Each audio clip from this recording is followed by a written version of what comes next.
Hey, what's up guys? It's Sam, and welcome to my Mythbusters fitness video about endurance training intensity.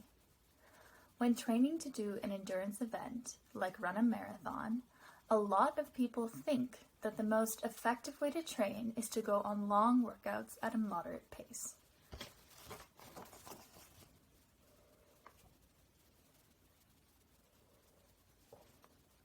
For example, if you are training for a marathon, you might go for a 60-minute run at your approximate marathon pace.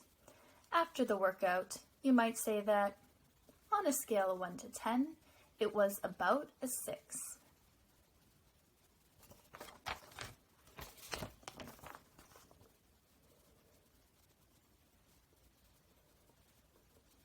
In the exercise science world, this is known as moderate intensity continuous training. But this belief is not true.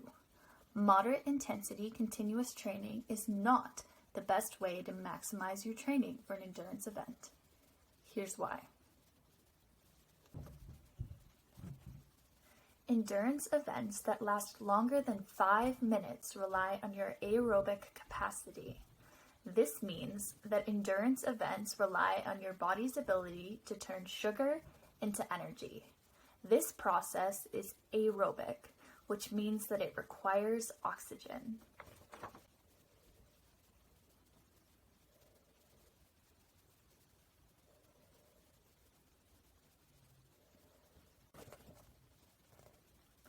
There are 2 ways we can improve our aerobic system.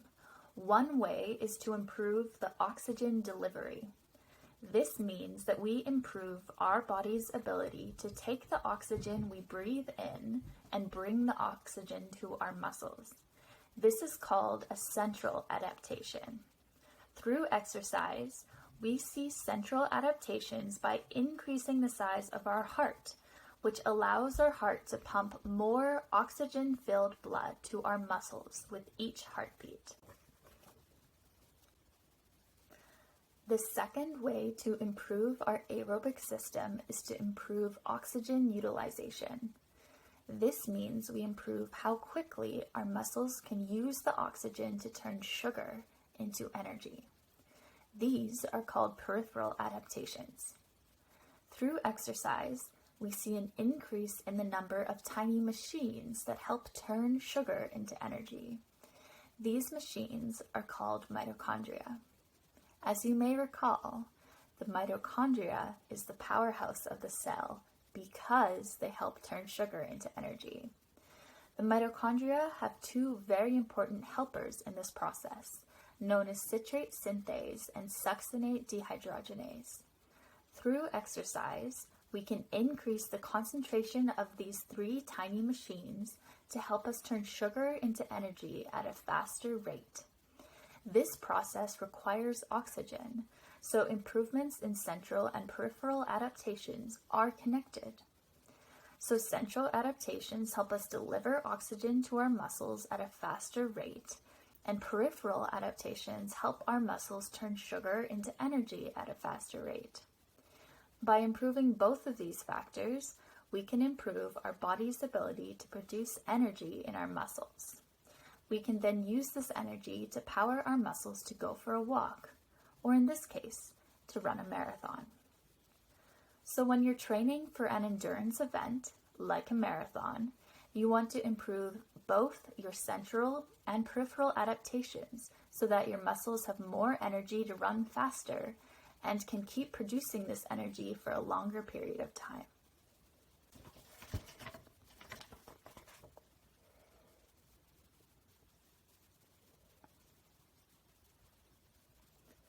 The most effective way to get central adaptations is to train at a low intensity for a long period of time.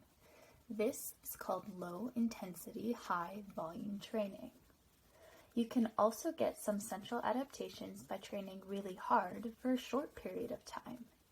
You may have heard this called HIIT in recent years, or high intensity interval training. In terms of peripheral adaptations, if you are a beginner athlete, Research has shown the most effective way to get peripheral adaptations is to do low-intensity, high-volume training. If you are an experienced athlete, the most effective way to get peripheral adaptations is through high-intensity interval training. But wait a minute. What about moderate intensity continuous training? If you have been doing moderate intensity continuous training for years, don't panic. Moderate intensity continuous training does lead to improvements. It's just not the most effective or time-efficient way to do it. So that means that if you only have 3 hours to train each week, you will see more benefits by doing training at low or high intensities rather than training at a moderate intensity. So how do you know how hard you are training? An easy way to tell how hard you are training is to rate how much effort you are putting in on a scale of 1 to 10, which is known as your rate of perceived exertion.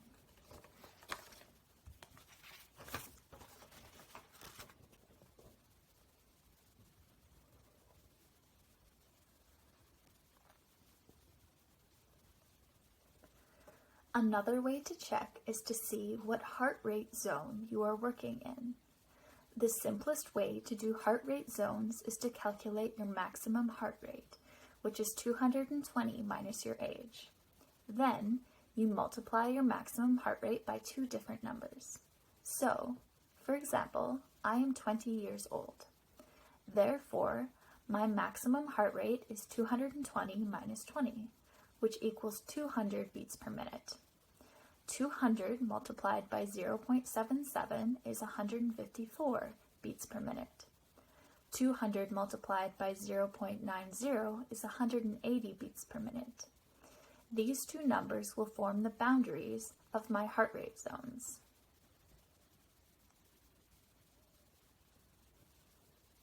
So as you see below, anytime my heart rate is below 154 beats per minute, I am in zone 1. Anytime my heart rate is above 180 beats per minute, I am in zone 3.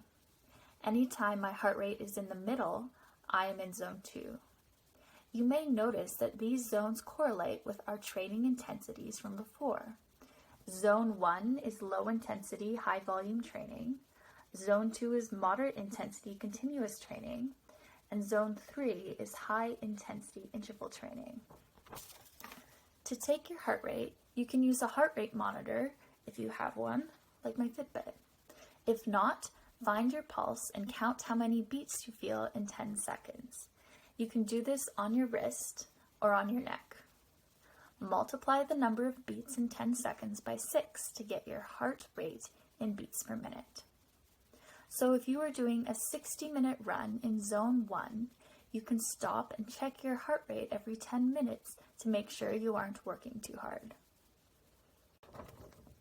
Finally, you may be asking yourself, I get that I should be training at low intensities or high intensities rather than in the middle. But which one should I do? The answer is both. Research has proven there is a great way to incorporate both Zone 1 and Zone 3 training into your weekly schedule. This is called polarization, and it is the idea that you will do most of your training in Zone 1 and a small amount of training in Zone 3. This means that you will do most of your training as low intensity, high volume training, and a small amount of training as high intensity interval training. The suggested ratio for these two components is 80% to 20%. So that means that you will try to do 20% of your training in Zone 3 as high intensity interval training, and 80% of your training in Zone 1 as low intensity, high volume training. To plan your weekly training schedule, decide how much time you're going to train that week. For example, I might decide that I am going to do 4 hours of training this week, which is 240 minutes.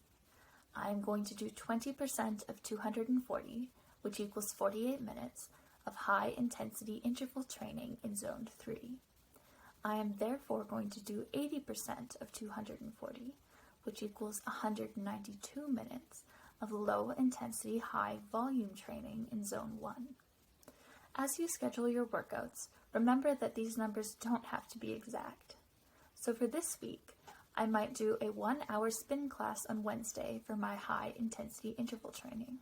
Then I might do a 1-hour low intensity, high volume run on Monday and a 2-hour low intensity, high volume run on Saturday. Try to do your low intensity, high volume training in durations of 60 minutes or longer to maximize your central adaptations. So there you have it. The most effective way to train for an endurance event is by training at a combination of low and high intensities to maximize central and peripheral adaptations. You can measure how hard you are working with the rating of perceived exertion, or by using your heart rate. The most effective way to include both low and high intensity training in your program is by using polarized training, where you do most of your training at low intensities and a small amount at high intensities. That's all for today, folks. Happy running.